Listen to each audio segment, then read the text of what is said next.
Présent ou pas, le riz en plastique est au cœur des débats au Sénégal depuis l'apparition sur Internet d'une vidéo montrant des Chinois en train de transformer du plastique en riz pour le commercialiser sur le marché africain. À Ziguinchor, les commerçants disent qu'ils n'ont pas encore vu ce riz.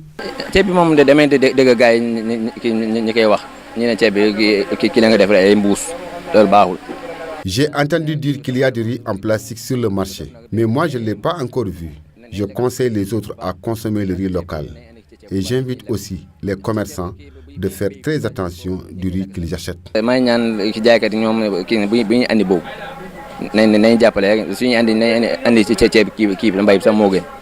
Pour éviter le danger que peut engendrer ce riz, les clients invitent les Sénégalais à consommer le riz local.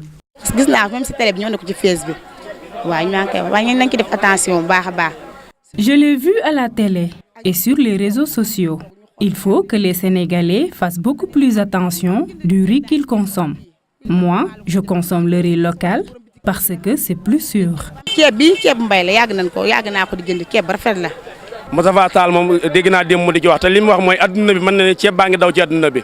J'ai entendu dire que le riz en plastique est bel et bien au Sénégal. Donc les autorités doivent prendre toutes les mesures nécessaires pour bloquer ce riz. Sinon, cela peut causer des problèmes de santé chez la population.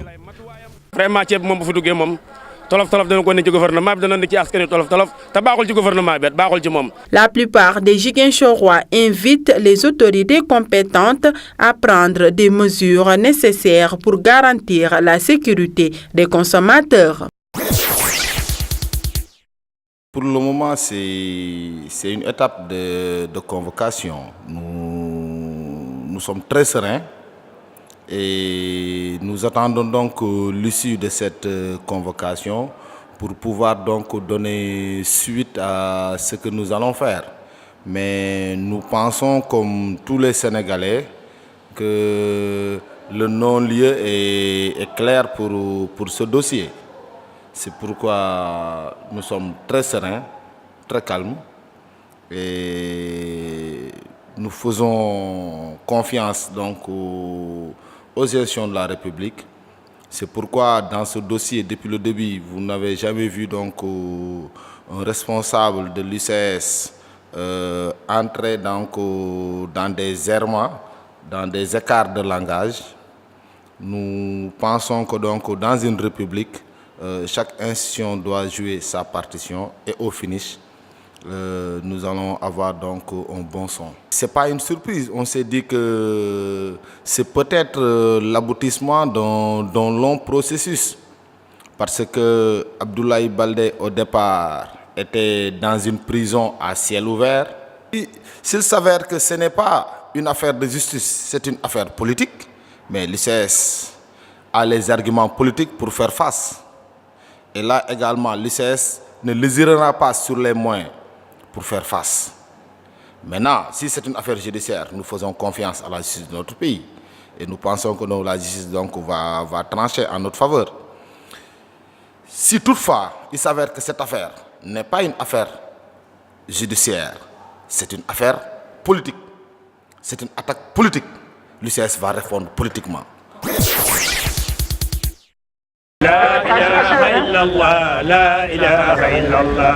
Le gamou annuel de Fansou Boyan a vécu, comme chaque année, des milliers de fidèles ont répondu à l'appel de l'imam Ratib de Bignona. Ce fut un moment de communion, de prière, mais aussi de plaidoirie en faveur de l'éducation des enfants pour mettre en terme la radicalisation. Il faut mieux éduquer son enfant pour lui éviter le gouffre du radicalisme que d'entreprendre la tâche la plus incertaine de la déradicalisation car le mal est déjà là. L'imam El Hadj Fansou Boyan a une pensée aux nombreux pays en situation difficile comme la Palestine, le Nigeria, la Libye, la Syrie pour ne citer que cela. Nous mesurons à sa juste valeur tous les efforts que vous déployez, chacun dans son domaine, pour la réussite de ce gamou. Le porte-parole du Khalif s'est réjoui de l'action de l'État en direction des familles religieuses. Il a par ailleurs profité de l'occasion pour poser des doléances sur la table du gouverneur. Nous voudrions que vous soyez nos porte-parole auprès de son Excellence Macky Sall, président de la République, pour Premièrement, avoir un CRD spécial pour ce Gamou, présidé par le ministre de l'Intérieur. Deuxièmement, voir ce Gamou inscrit dans le calendrier national des manifestations religieuses, doléances que nous réitérons chaque année. Troisièmement, ouvrir et construire des collèges et un lycée franco-arabe pour permettre aux élèves des classes et écoles franco-arabes de poursuivre leur cursus scolaire. Quatrièmement, lui transmettre notre profonde gratitude pour les ambitions qu'il a pour notre chère Casamance et pour l'attention toute particulière qu'il porte à ce Gamou. Par son ampleur, le Gamou de François Bodian est devenu un des événements religieux les plus importants dans la région de Ziguinchor. Celui de cette année n'a pas dérogé à la règle, avec des milliers de fidèles qui ont pris part à cette veillée de prière qui célèbre la naissance du prophète. Paix et salut sur lui.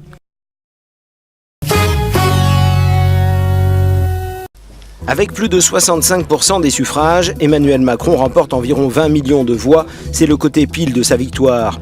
Mais avec une abstention record d'environ 25% et 9% de vote blanc et nul, il emporte finalement l'adhésion de bien moins d'un électeur sur deux. Une situation dont il a manifestement pris conscience. Durant les 5 années qui s'ouvrent, ma responsabilité sera d'apaiser les peurs, de nous faire renouer avec l'optimisme, de retrouver l'esprit de conquête qui dit mieux que tout le génie français.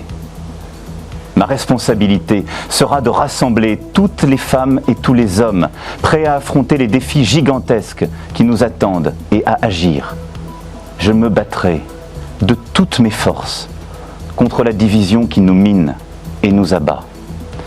C'est ainsi que nous pourrons rendre au peuple français, à chacune et chacun d'entre vous, dans sa vie professionnelle, personnelle et familiale, les chances que la France lui doit. Aimons la France.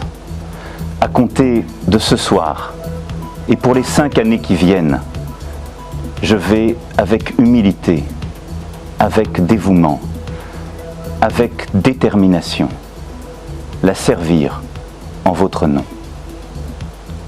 Vive la République, vive la France.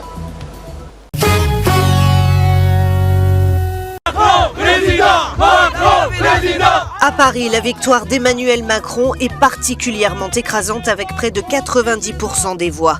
Réunis devant la pyramide du Louvre, ses soutiens exultent. Mais ceux qui l'ont élu uniquement pour faire barrage au Front National temporisent. Vive la France! C'est une bonne fête parce qu'on a gagné à plus de 65%, donc ça montre bien que les Français ont envie d'un renouveau et qu'ils passent pas par les extrêmes. Donc c'est une grosse victoire pour nous. On est parti de rien il y a 1 an et aujourd'hui on a réussi. Je suis très content qu'Emmanuel Macron soit élu, vraiment. Contre le Marine Le Pen, je suis ouf. Voilà. Je suis très pro-européen, très pro-européen. Donc pour moi c'est avant tout une victoire de l'Europe. C'est le soulagement, plus que la fête. C'est l'optimisme, mais c'est l'optimisme prudent parce qu'il faut attendre les législatives et attendre de voir ce que concrètement va se dégager. J'ai voté Macron au 2e tour, pas au 1er tour, pour contrer Marine Le Pen. Mais j'attends de voir ce qu'il va faire ce monsieur parce que j'ai pas du tout confiance quoi. Voilà. J'ai voté Benoît Hamon au 1er tour et je continuerai à soutenir Benoît Hamon et je resterai fidèle au Parti Socialiste. Emmanuel Macron doit dévoiler le nom de son Premier ministre et la composition de son gouvernement avant de solliciter une majorité aux législatives. Pour son premier discours devant ses partisans en tant que président, Emmanuel Macron s'est présenté en rassembleur. Un appel lancé à tous les Français qui ont voté pour lui par adhésion à son projet ou par opposition au Front National. L'objectif est de confirmer cette victoire présidentielle en victoire législative.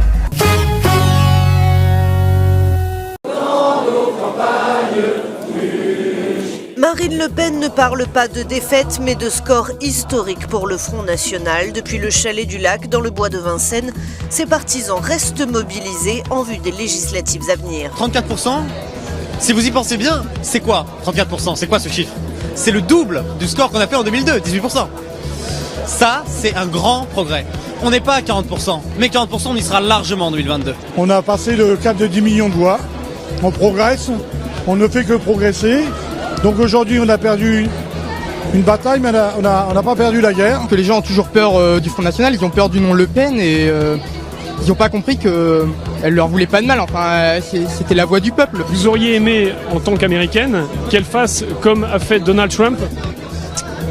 Vous auriez voulu qu'elle fasse la même chose? Je pense que personne ne peut faire comme Donald Trump. Il n'y a que Donald Trump pour faire comme lui. Il est vraiment unique dans le monde. Marine Le Pen prévoit une transformation profonde du Front National qui passerait par un changement de nom. Cette élection présidentielle aura marqué un chamboulement dans l'échiquier politique français. Marine Le Pen parle d'une recomposition de la vie politique. Reste désormais à savoir si cette recomposition va se concrétiser dans les urnes lors des législatives en juin prochain.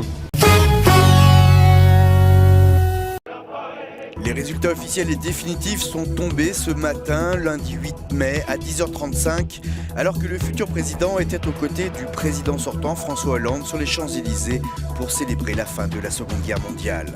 Emmanuel Macron a donc été élu avec 66,1% des suffrages devant Marine Le Pen, 33,9%. Mais pour beaucoup, la fin de cette campagne est un soulagement. Très difficile et très violente. Enfin, j'ai pas beaucoup aimé cette campagne tout au long de la campagne. Simplement, je suis heureuse du résultat puisque nous avons fait barrage au Front National et c'est ce qui m'importait. Je ne voulais pas que des extrêmes dirigent le pays. Bon, maintenant, quant au programme de M. Macron, je ne sais pas. Enfin, entre ce qu'il annonce et ce qu'il fera, je ne sais pas. L'extrême finance a gagné. Voilà, donc on se retrouve devant une situation claire. On va avoir quelqu'un qui va atomiser la société. On risque quand même d'avoir demain un appauvrissement d'une partie de la société, d'une partie des gens. Donc le vote utile, c'était une escroquerie, c'était nous mettre en otage. À noter la forte abstention à plus de 25% et aussi presque 12% de vote blanc ou nul. En juin, les Français vont retourner aux urnes pour élire cette fois-ci leurs députés. On connaît désormais le nom du prochain locataire du palais de l'Élysée. Les regards se tournent désormais vers un autre palais de la République, le palais Bourbon, qui abrite l'Assemblée nationale. Qui sont celles et ceux qui en occuperont les sièges? Emmanuel Macron aura-t-il là une majorité pour gouverner? On le saura dans un mois, à l'issue des élections législatives. D'ici là, c'est une nouvelle campagne politique qui commence.